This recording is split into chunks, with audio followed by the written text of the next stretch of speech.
Ya ini sangat menarik.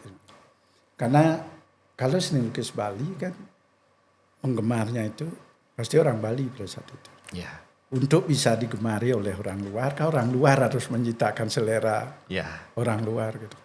Ya sama dengan makanan mungkin. Kalau orang Barat memasak untuk orang Barat, mereka tahu gitu.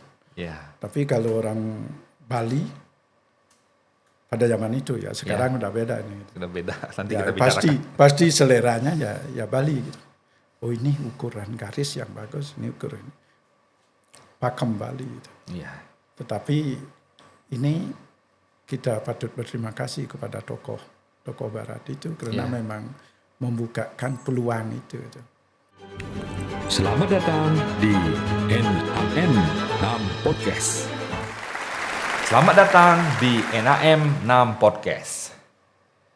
Masuknya kekuasaan Hindia Belanda di Nusantara juga menarik seniman asing datang ke Bali.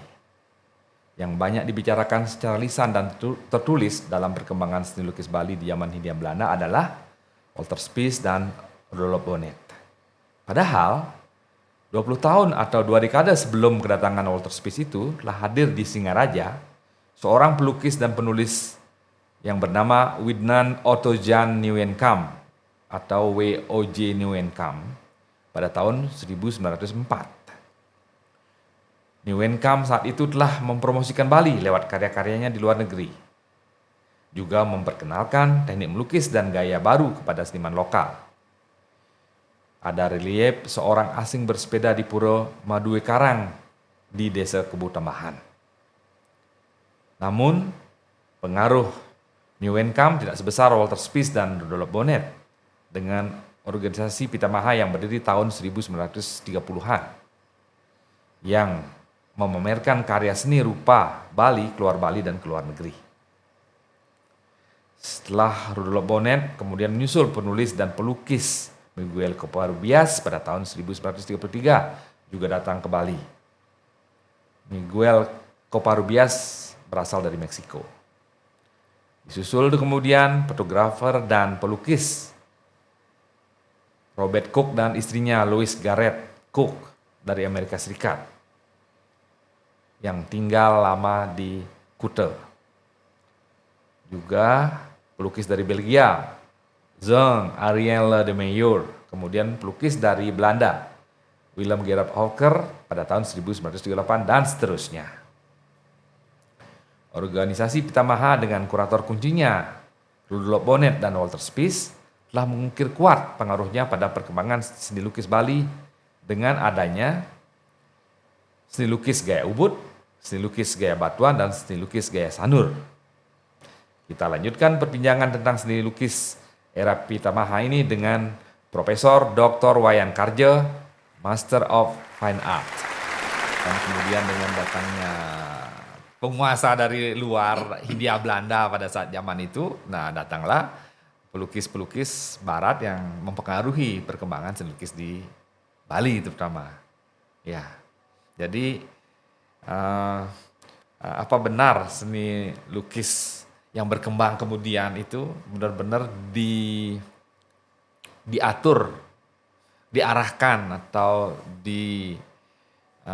monopoli oleh pengaruh dari pelukis barat seperti Rudolf Bonnet, Walter Spies, sehingga pelukis-pelukis Bali yang sebenarnya sudah memiliki warisan seni lukis jadi tunduk atau bahkan boleh dikatakan berubah arah seperti itu.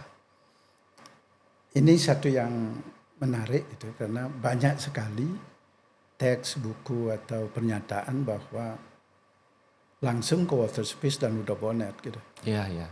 Padahal sebelum itu peneliti-peneliti asing, seniman-seniman asing yang datang ke Bali gitu. Mereka terpengaruh oleh seni Bali gitu. Ya mereka yang terpengaruh gitu.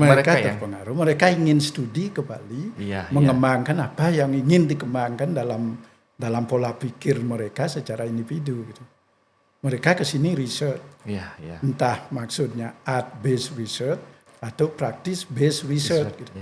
Ke sini ini sebelum Walter Spies Bonnet. Ya, misalnya kita lihat relief di Singaraja gitu. Ya, itu naik sepeda itu. kemudian ada beberapa gambar pengidar Buano gitu. Iya. Gambar pengidar Buano yang digambar oleh orang asing gitu. Itu di awal ya seperti itu. Iya, iya.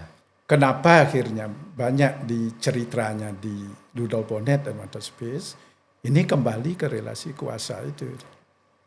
Ini dua figur penting ini diburi ubud gitu. Iya, iya. Nah disinilah tempat kenapa berita tentang dua pelukis ini selain memang jasanya besar gitu. Iya. Memang karena ada kekuatan yang luar biasa memayungi, melindungi, mengayomi dari aktivitasnya di Ubud. Ya, artinya setelah zaman pengaruh Majapahit sebenarnya antara Majapahit dengan Hindia Belanda itu ada semacam masa di mana Barat itu masuk ke Bali, menyerap apa yang sudah ada di Bali. Bahkan mereka masuk seolah-olah mereka yang terpengaruh oleh apa yang sudah ada di Bali kan begitu. Seperti misalnya yang di Buleleng seperti itu. Mereka studi tentang Bali. budaya Bali gitu. Ya, ya, ya. Nah, ini budaya Balinya ini yang kuat. Ya. Kalau di seni lukis itu ya seni lukis Bali ini Ya. yang memiliki keunikan tidak ditemukan di tempat lain gitu. Ya. Sehingga mengundang para peneliti asing untuk ke sini meneliti tentang misalnya antropologi gitu. Ya, ya. Seperti Koparu Bias misalnya yang bukunya tebal begini. Ya, Island of Bali misalnya ditulis oleh Koparu Bias. Nah ini salah satu bukti nyata bagaimana orang asing menyerap masuk ke pori-pori seni lukis Bali, budaya Bali, sehingga dia bisa mereform gitu, dibentuk kembali ke dalam pola pemikirannya itu. Ya. Ya ini saling menguntungkan, tidak ada yang simbiosis mutualisme. Ya betul. Ya. Jadi dan itu juga jadi bukti nyata. Jadi buku katakanlah bukunya Island of Bali oleh Koparu Bias itu juga bukti nyata bahwa sebelum datangnya Walter Spies dan Rudolf Bonnet di Bali sudah ada gitu. Ya. Ya ini menjadi satu hal yang perlu diurai lebih. Dikupas lagi bawangnya lebih dalam. Artinya kesadaran kolektif ini. Kita memiliki kesadaran kolektif luar biasa di Bali itu. Ya, masyarakatnya sadar untuk berubah, berkembang secara bersama-sama gitu. Ya, ini satu sisi memang kelihatan ya ini melahirkan kelompok-kelompok ini. Tapi kelompok-kelompok itu kan kelompok-kelompok yang menarik juga gitu, membuat satu stylenya masing-masing gitu. Nah itu saya kira sesuatu yang memang ini satu keunikan yang luar biasa gitu. Tapi Walter Spies dan Bonnet ini selain jasanya besar gitu, itu perlu dilihat juga secara seimbang gitu. Ya, tidak selalu menjadi either or, tidak seperti itu. Iya betul. Tidak. Buat orang awam mungkin akan seperti itu karena itu yang lebih banyak dipublikasikan gitu. Seolah kalau bicara masalah seni lukis Bali, perkembangan seni lukis Bali yang cuma tertulis namanya seperti itu, Rudolf Bonnet, Walter Spies gitu ya. Padahal sebelumnya sudah masuk beberapa peneliti yang jelas-jelas juga seperti Koparu Bias juga seorang pelukis dia. Ya. Dan dia membuat bukunya sangat tebal dan artinya sangat lengkap mulai dari yang istilahnya di skalanya masuk juga di situ, skalanya juga masuk di situ. Bahkan yang lebih dalam lagi, masalah mistik pun ada juga orang yang sudah meneliti gitu. Ya. Kalaupun dibicara tentang tahun kedatangan memang Koparu Bias lebih belakangan sedikit. Ya, tapi setelah itu kan ada Margaret Mead misalnya. Setelah itu. Nah ini banyak peneliti asing yang memang membuka peluang untuk seni lukis Bali. Misalnya Margaret Mead setelah itu mengoleksi banyak sekali karya-karya seni lukis Bali, khususnya batuan. Itu yang dijadikan buku Images of Power. Ini kebetulan saya lihat langsung di Natural History Museum di New York. Pameran perdananya itu. Ini luar biasa itu. Membanggakan sekali apa yang diproduksi di batuan itu. Maaf, saya pakai produksi itu. Atau dikreasikan, diciptakan di batuan ya. Jadi sebenarnya Margaret Mead dan Gregory Bateson itu dia tidak memberi pengaruh, malah dia adalah bagian dari mempromosikan, mempublikasikan. seni lukis batuan yang memang sudah ada seperti itu. Ya, dalam bentuk tulisan, dalam bentuk film, dan juga itu dalam bentuk pameran seperti itu. Ya kembali ke orang-orang asing ini, bagaimana kita melihatnya tidak ya hitam putih, gitu, tidak black and white gitu. Ya, ini penjajah harus atau utuh, pendukung. harus utuh ya lihatnya secara utuh. Kita lihat berusaha gitu. Ya. Berusaha sampai sekarang kita berusaha bagaimana merebut sudut pandang sehingga kita bisa duduk satu meja ini membicarakan seni lukis Bali gitu. Iya. Tidak superior inferior. Iya, betul. Ya, tidak ini di lingkungan Puri, ini di luar Puri, tidak itu. Iya. Karena di Pitamaha juga kan ada kurator, ada pengaruh personal tinggi sekali. Iya. Kalau pengaruh personal tinggi dalam seleksi karya itu berarti ada karya-karya yang di luar selera kurator yang memang sulit masuk. Iya. Ya ini kalau bicara tentang fairness gitu. Ya. Artinya bicara tentang ya jujurlah melihat bahwa kemurnian nilai itu tersebar di mana-mana karena kesadaran kolektif tadi gitu. Ya. Di banyak daerah, di kantong-kantong wilayah di Bali itu memiliki satu kekuatan lokal yang disebut dengan local genius atau local Bali itu. Ini perlu diangkat gitu. Kalau ditaruh dengan seleksi kuratorial yang notabene sering dibatasi, nah ini kantong-kantong ini tidak tersentuh dia. Iya. Ya itu. Ya, jadi kita berlanjut. Bagaimana menurut Prof. Karjo melihat peran pelukis asing, terutama Rudolf Bonnet dan Walter Spies yang seperti dikatakan tadi. Jadi boleh dikatakan Rudolf Bonnet dan Walter Spies bukan hanya mengubah arah sedikit, tapi sebenarnya modal dasar yang sudah ada itu tinggal diubah sedikit yang tadinya dengan tema-tema yang sifatnya sakral atau ini skala menjadi tema-tema yang lebih skala, lebih kehidupan sehari-hari. Itu yang paling nyata, yang bisa mereka ubah yang nyata, yang perubahan yang terjadi. Jadi boleh dikatakan itu bisa sebagai penyelamat seni lukis itu sendiri yang dikhawatirkan akan menjadi stuck atau berhenti, atau justru sebagai pengubah estetika. Ya ini lagi menarik ini. Ya. Karena memang kalau kita lihat ya kembali kesadaran kolektif, Ya. kesadaran bersama itu. Masyarakat tidak akan berubah gitu. Ya. Kalau tidak ada sesuatu yang memang diinginkan untuk berubah. Ya, dalam hal ini kan diperkenalkan perubahan cara pandang seni rupa. Ya, ini tentu pola-pola barat di abad ke-18-19 itu yang diperkenalkan. Gitu. Bagaimana pola pendidikan akademik melihat objek, duduk berjam-jam dilukis sinar bayangan anatomi agar persis gitu. Ya. Nah, itu dari Rudolf Bonnet kan. Ya. Kemudian Walter Spies bagaimana cahaya, bayangan, imajinasi gitu. Suasana pagi misalnya di Isah Karangasem. Nah, ini bisa dilukis. Nah, perkenalan ini sangat menarik, sangat baik gitu. Ya, memberikan peluang lain gitu. Membukakan jendela baru gitu. Jendela baru, perspektif baru. Perspektif baru bagi seni lukis Bali. Ya. Saya kira ini merupakan satu hal yang sangat bagus gitu. Tetapi yang perlu disadari bagaimana Balinya tetap kuat Bali juga itu. Dalam artian ya spirit yang ditanam berabad-abad tadi itu. Ya itu dipertahankan. Gitu.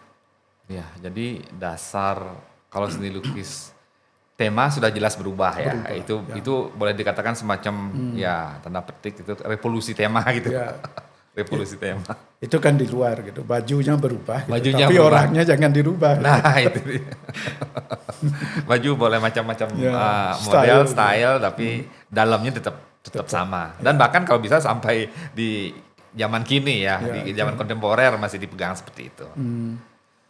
Nah, terus dengan perubahan tema atau sedikit perubahan estetika seperti itu, dan itu pun bukan hal yang negatif ya, itu adalah bagaimana orang Bali, seniman Bali itu bisa menyerap hal-hal yang memang bisa memberikan arah yang lebih baik kira-kira. Arah kemajuan barangkali ya.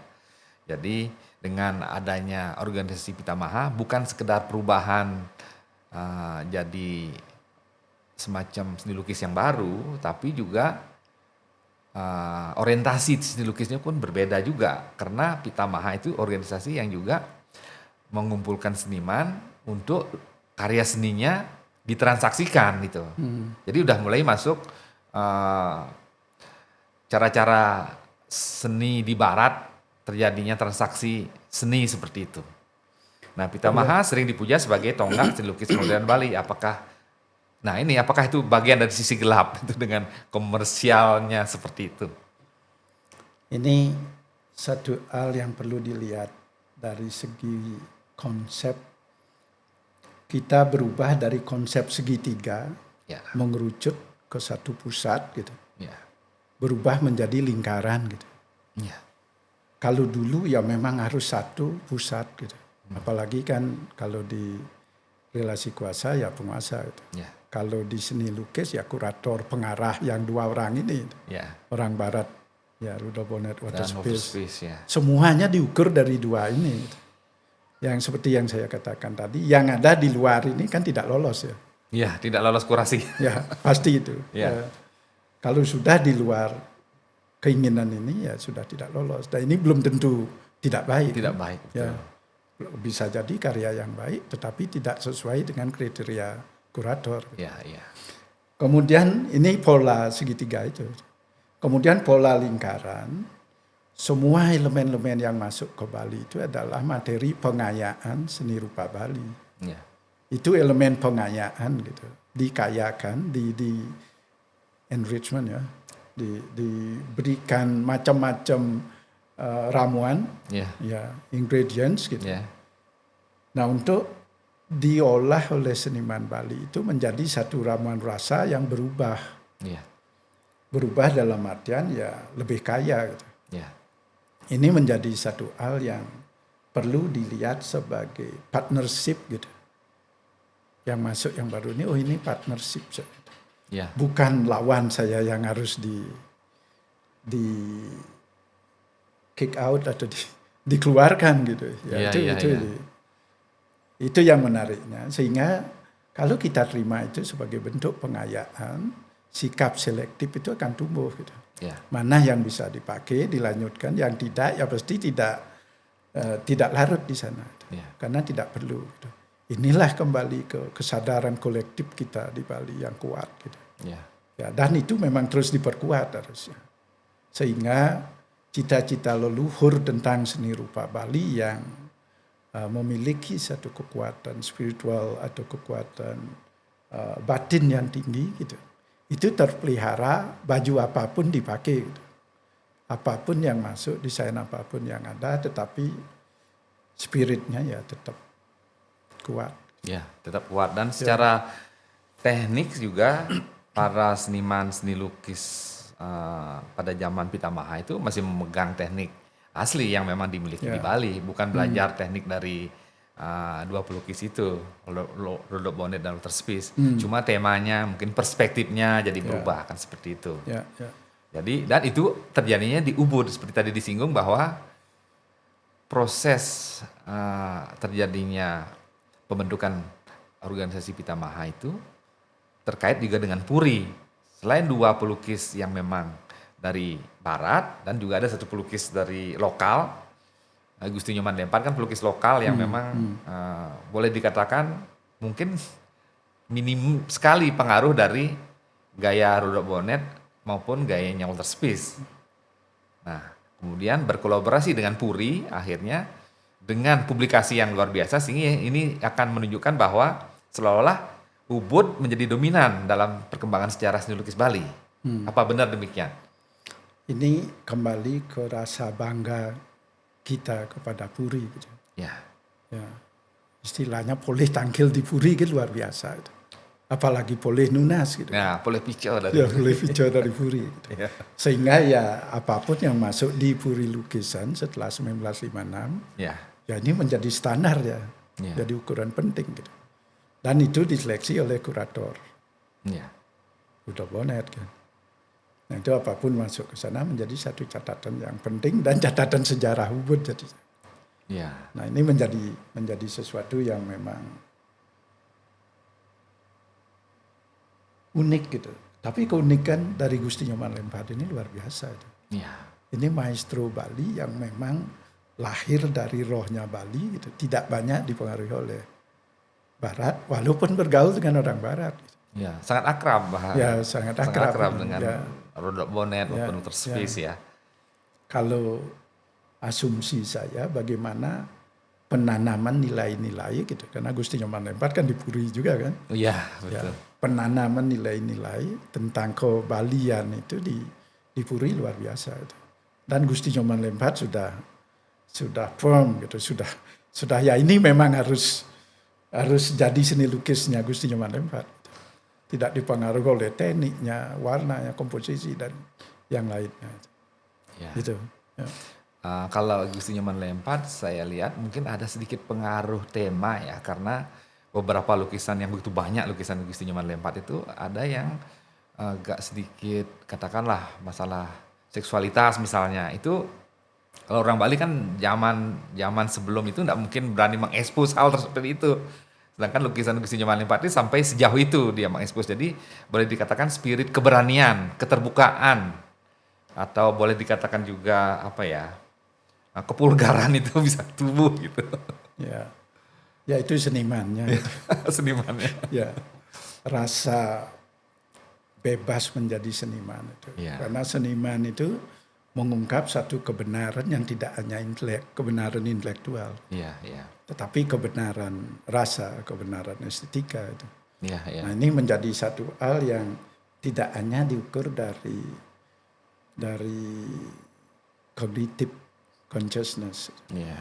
Dari pemikiran yang ya kognitif. Ya. Tapi juga ya itu ekspresi seniman. Ekspresi seniman ya. Ya.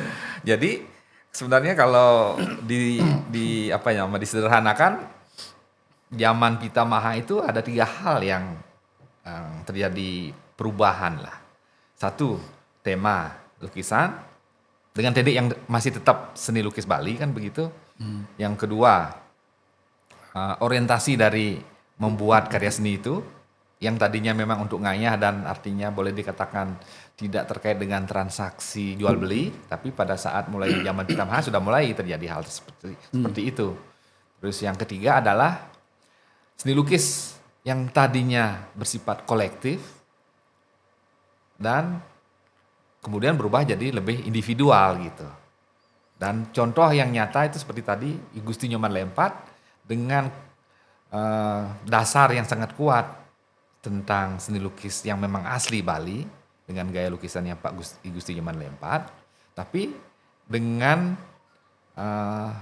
spirit atau dengan orientasi pemikiran individualis. Jadi beliau berani tampil sendiri gitu.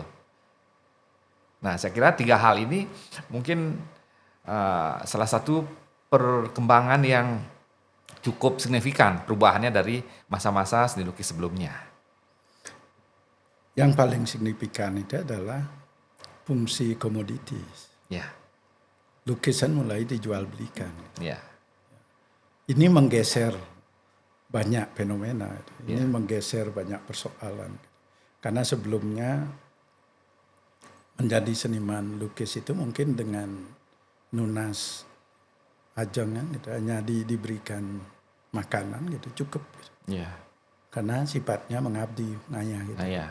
Tetapi setelah muncul lukisan mulai bisa ditukar dengan uang gitu, transaksi itu ya, ini menjadi justru semakin semarak perkembangan. Iya. Ya. Ini yang memicu sangat besar saya kira dengan aktivitas pameran-pameran di berbagai tempat itu. Iya. Ya karena mulai tidak hanya di Bali, tetapi mulai diperlihatkan di tempat-tempat lain di dunia ini. Ya. Ya itu sangat besar. Dan adanya setelah ada proses jual beli itu, lukisan bisa dibeli dalam jumlah besar. Istilah kodian. Kodian. Jadi lebih komoditi jadinya. Komoditi ya. Ini yang merubah perkembangan seni lukis Bali menjadi sangat bervariasi gitu. Iya. Ya, karena pengaruh pasar ini. Gitu. Ya. Ya.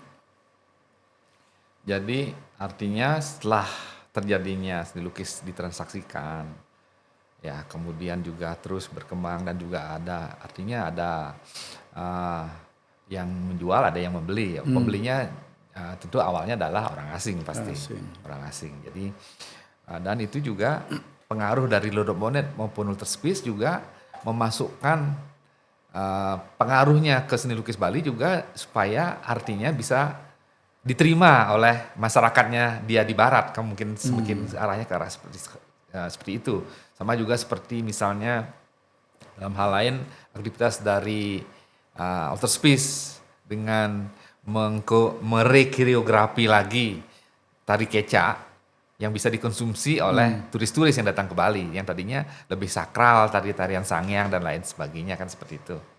Jadi dengan masuknya Lodrop Bonnet dan Walter Spies itu seleranya boleh dikatakan nyambung frekuensinya dengan calon-calon pembeli atau pengagum pencinta seni dari barat, kan kira-kira demikian. Ya ini sangat menarik. Karena kalau seni lukis Bali kan penggemarnya itu pasti orang Bali pada saat itu. Ya. Untuk bisa digemari oleh orang luar, orang luar harus menciptakan selera orang luar gitu. Ya sama dengan makanan mungkin. Kalau orang barat memasak untuk orang barat, mereka tahu gitu. Ya. Tapi kalau orang Bali pada zaman itu ya, sekarang udah beda ini. Gitu. Sudah beda, nanti ya, kita bicarakan. Pasti seleranya ya Bali gitu. Oh ini ukuran garis yang bagus, ini ukuran pakem Bali gitu. Ya. Tetapi ini kita patut berterima kasih kepada tokoh barat itu karena memang membukakan peluang itu. Gitu. Seni lukis bisa dilihat dari lebih dari 1-2 perspektif. Gitu. Ya. Karena beliau membukakan jendela-jendela baru, ya, jendela dunia. Ya, jendela dunia yang lebih luas. Lebih luas. Gitu. Dan masuk Eropa, gitu. Masuk San Francisco. Gitu. Dan sebenarnya Lodrop Bonnet sendiri ada satu kekhawatiran sebenarnya melihat seni lukis Bali yang mungkin hanya dianggap sebagai seni lukis etnik yang digemari oleh orang asing, dan kemudian nah itu tadi kalau berubah jadi komoditi, jadi mereka jadi seni lukis etnik yang dijadikan komoditi.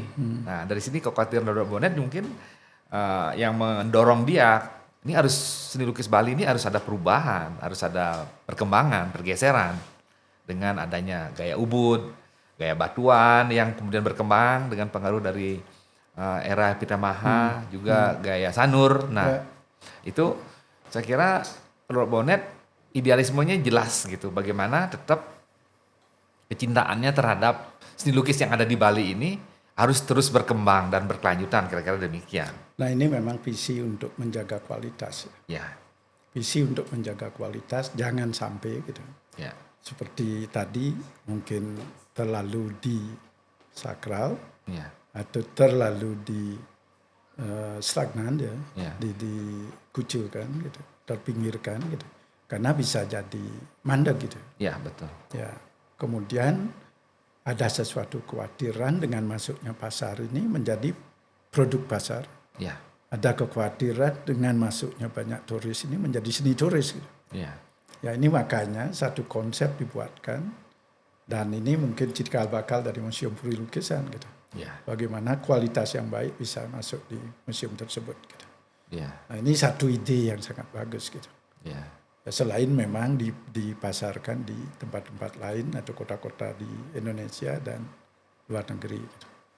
Jadi tetap dijaga keseimbangan antara seni dan juga komoditas kan, bukan komoditas sih, mungkin transaksi seni, karena seni itu adalah suatu hasil karya, hasil cipta yang memang layak untuk dihargai, dalam hal ini dalam bentuk jual beli kan, seperti itu. Jadi itu seimbang, bukan sekedar jadi komersial, jadi komoditas yang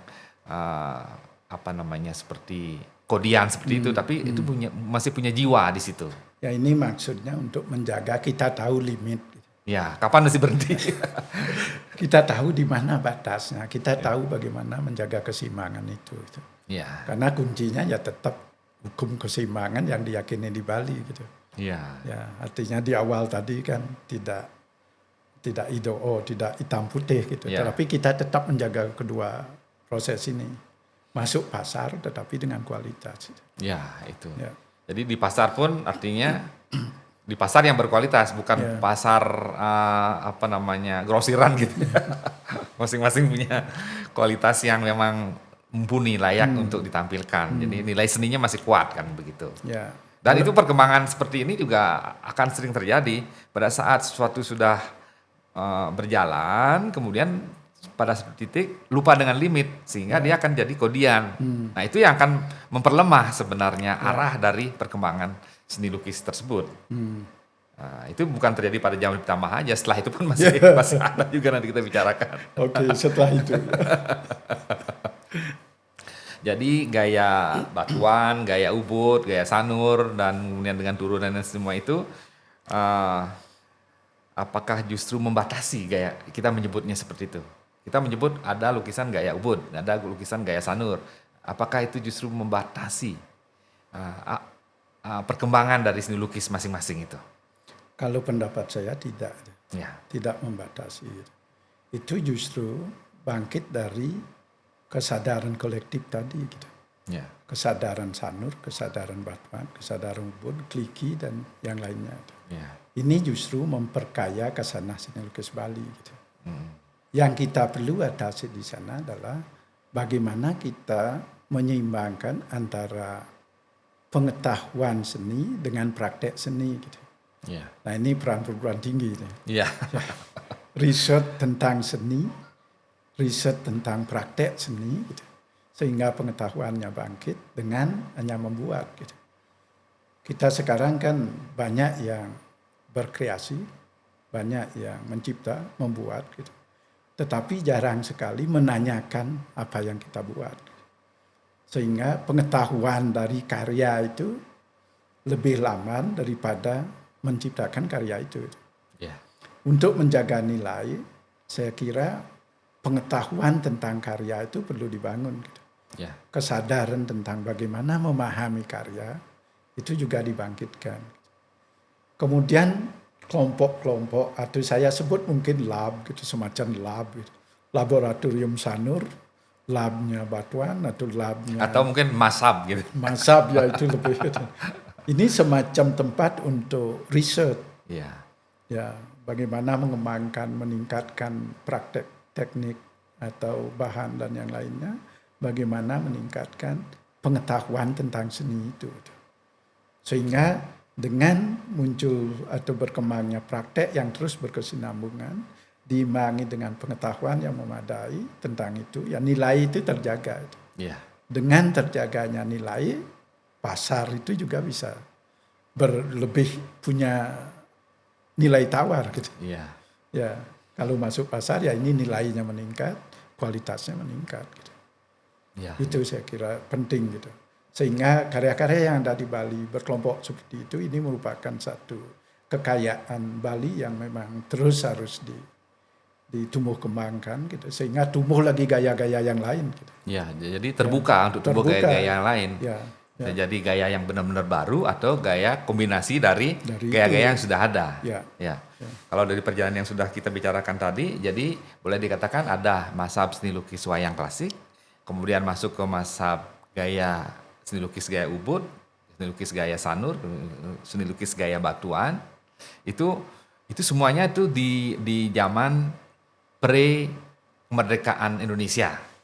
Nah, kemudian pada saat masuk ke zaman kemerdekaan itu ada timbul, jadi setelah katakanlah Pitamaha itu berdiri 1936, 30-an lah begitu. Kemudian pada tahun 1960-an lahir satu gaya yang memang benar-benar semacam berbeda total dari gaya-gaya yang sebelumnya. Jadi masa-masa sebelumnya. Juga ini boleh dikatakan bidannya itu juga ternyata orang lahirnya di Belanda. Gitu. Ya. Jadi bidan boleh dari luar, tapi yang melahirkan tetap dari tanah Bali kan kira-kira begitu. Jadi lahirlah yang artis style, ya, yang artis style yang ada berkembang, tumbuh di tempat lahirnya Pak Profesor Karjo itu. Jadi Profesor Karjo selain memang sebagai akademisi dari perguruan tinggi juga adalah pelaku sejarah juga di situ saya kira. Mungkin akan banyak bisa bercerita tentang mazhab yang artis style ini. Baiklah.